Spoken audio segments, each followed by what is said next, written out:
오늘은 햄버거 프랜차이즈 중에서 길거리에서 많이 보이는 프랭크버거에 대해서 알아보도록 할게. 프랭크버거는 수제버거 전문점이야. 2019년 가맹 사업을 시작해 2023년 상반기 현재 600호점 이상을 운영하고 있어. 3년 동안 600호점의 운영이면 공격적으로 정말 빠르게 프랜차이즈 사업을 키웠다고 할 수 있지 않을까? 하지만 요즘 잘 나가던 프랭크버거가 조금 위태로워 보이기까지 하더라고. 그 이유는 두 가지 정도로 꼽을 수 있는데, 첫 번째는 가맹점의 증가수가 너무 빠르다는 거야. 여기저기 우후죽순 생기다 보니까 가맹점끼리의 상권 보호를 해주지 못하는 상황까지 이르게 되기도 하거든. 그러니 같은 업종의 경쟁이 아닌 프랭크버거끼리의 경쟁이 시작되었다고 보면 되지 않을까? 이는 스타벅스 옆에 스타벅스는 잘 되는데 왜 프랭크버거 옆에 프랭크버거는 안 되냐고 물어본다면, 7,000원짜리 음식을 누군가 사준다고 해봐. 커피는 연달아 2번, 3번 먹을 수 있지만 햄버거는 먹을 수 있는 게 한계가 있다고 나는 생각하거든. 그리고 두 번째는 프랭크버거 역시 저가형 버거가 많다는 거야. 객단가라고 하지. 객단가가 낮으면 매출은 늘지 몰라도 점주의 수익에는 지장을 주게 되겠지. 이러한 저가형 버거는 소비자 입장에서는 좋을 수 있지만 가맹점주 입장에서는 피말리는 가격 정책이기도 해. 갈수록 점주 운영이 점점 어려워지는 프랭크버거의 창업 비용과 수익은 어느 정도 될까? 자, 그럼 시작을 해보자고. 우리가 자주 이용하는 공정거래위원회 자료를 기준으로 말해볼 거야. 그 전에 프랭크버거의 영업시간도 알아보도록 하자. 프랭크버거의 영업시간은 매장의 위치와 상황에 따라 많이 다르지만 기본적으로 10시부터 22시, 그러니까 12시간, 그리고 연중무휴를 원칙으로 하고 있어. 하지만 위에 말했듯이 상권에 따라 본사와 협의하에 조정이 가능해. 그리고 계약기간은 최초 2년간 유예하며 그 이후에는 1년마다 갱신을 해야 하고, 갱신 시에는 부가세를 포함해서 440만 원을 납부해야 하는 것도 알아두면 좋아. 그리고 기본적으로 가맹점 간 거리가 가맹점 중심으로 300m, 중심 상권은 150m로 정해져 있어서 나눠 먹기가 쉬울 수 있다는 것은 꼭 알아두었으면 좋겠어. 이제 공정거래위원회 자료에 따른 프랭크버거의 예상 월 매출과 지출을 알아보고 내가 프랭크버거를 오픈하면 얼마나 벌어갈지 계산해보도록 하자. 프랭크버거의 가맹점 수는 22년 12월 31일까지 461개야. 지금 2023년이고 전반기 동안 프랭크버거 홈페이지에 따르면 상반기에 600개의 가맹점이 있다고 해. 20년도에 35개에서 22년도에 461개, 23년도에는 600개면 정말 어마어마하게 성장한 거지. 법인 설립일은 2012년 11월 21일 날 했어. 가맹본부의 재무 상황을 보면 부채도 올랐지만 매출액과 영업이익이 엄청나게 많이 올라간 것을 볼 수 있을 거야. 가맹점 수 증가가 얼마나 빠르게 이루어졌는지 짐작이 가는 부분이지. 이제 월 매출을 한번 알아보자. 예상 월 매출은 공정거래위원회 자료에 따라서 22년 프랭크버거의 1년 평균 매출이 4억 3,664만 9천 원이야. 이를 365일로 나누게 되면 1평균은 119만 6,712원이지. 4억 3,664만 9천 원을 365일로 나눈 금액이야. 매일 119만 6,712원을 판다고 가정했을 때 한 달 매출은 1매출 곱하기 30.4일을 하게 되면 3,638만 946원이 나오게 되지. 계산하기 편하게 3,600만 원으로 계산을 하자. 이는 제과제빵 업종 평균 매출 3,400만 원을 넘는 금액이기는 해. 하루도 쉬지 않고 매일 110만 원 이상을 판매해야 월 평균 3,600만 원의 매출이 발생하잖아. 그럼 이어서 지출 항목을 계산해 보도록 하자. 첫 번째는 원가야. 원가는 제과제빵 기준으로 매출의 55% 정도 되는데, 프랭크버거도 제빵으로 계산하게 되면 이와 비슷하게 측정이 될 거라고 생각되기는 하지만 프랭크버거는 햄버거이기 때문에 45% 정도 되지 않을까 생각을 해. 하지만 공정거래위원회 값은 평균값이라고 했잖아. 그래서 원가는 43% 정도로 계산하는 것이 좋을 것 같아. 추후에 재료를 다른 곳에서 공수해 오던가 원가를 줄일 만한 것이 있으면 그만큼 한 달에 벌어가는 금액이 높아지겠지. 한 달 평균 3,600만 원에서 원가 43%인 1,548만 3천 원을 빼게 되면 2,051만 7천 원이 남아. 다음은 인건비야. 평균 운영시간이 12시간이지만 10시간으로 계산을 할 거야. 주휴수당 포함 시급이 11,550원이잖아. 한 달 30.4일을 10시간 근무하게 되면 351만 1,200원이 나와. 직원 한 명당 351만 1,200원이라는 거야. 3명을 쓰게 된다면 1,053만 3,600원이 나오잖아. 하지만 점주가 풀타임을 근무를 하게 되면 702만 2,400원이 나와.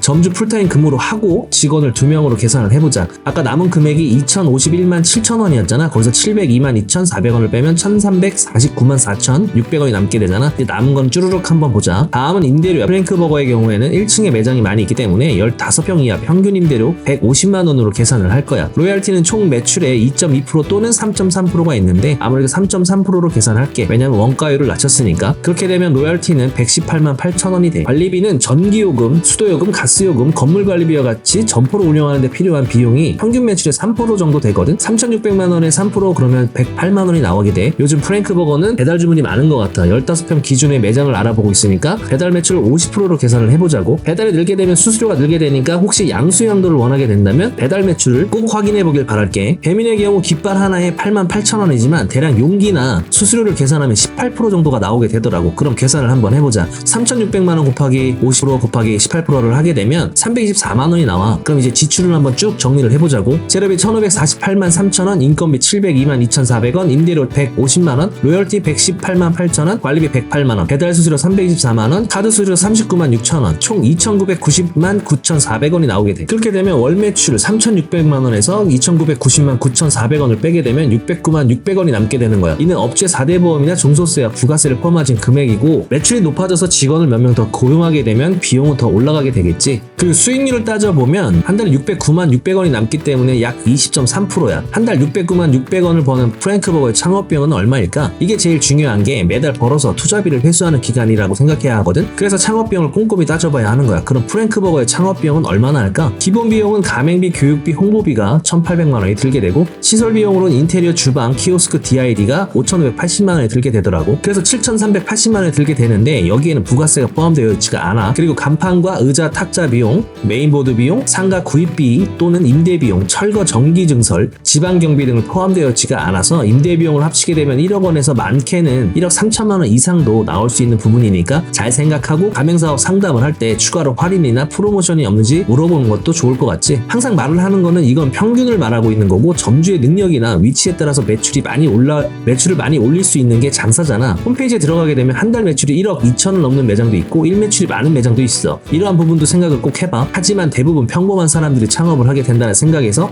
만든 영상이니까 이 점은 꼭 유의해주기 바래. 요즘 들어서 프랭크버거가 작은 매장에서 배달에 신경을 많이 쓰고 매장이 늘어나고 있는 추세잖아. 혹시 배달을 중점적으로 한다면 다음 이야기를 끝까지 들어보면 좋을 것 같아. 배달이 빠르게 고객을 가려면 어떻게 해야 할까? 배달 기사님이 빠르게 와야겠지. 그럼 배달 기사님이 빠르게 오게 하려면 어떻게 해야 할까? 이런 방법이 있어. 점심시간에는 중국집이 많은 지역, 저녁에는 치킨집이 많은 지역 근처에 매장을 여는 거지. 워낙 배달이 많은 업종이기 때문에 배달 기사님이 근처에 상주에 있을 확률이 아주 높거든. 그러면 가다가 우리 매장에서 픽업하는 게 쉽겠지. 창업을 할 때는 많은 것을 생각해야 하는 것도 맞지만 너무 많은 생각을 항상 나에게 오게 된다는 걸 잊지 않길 바랄게. 그리고 끝까지 봤다면 구독과 좋아요를 부탁할게. 그럼 오늘 영상은 여기서 마칠게. 다음 시간에 보자.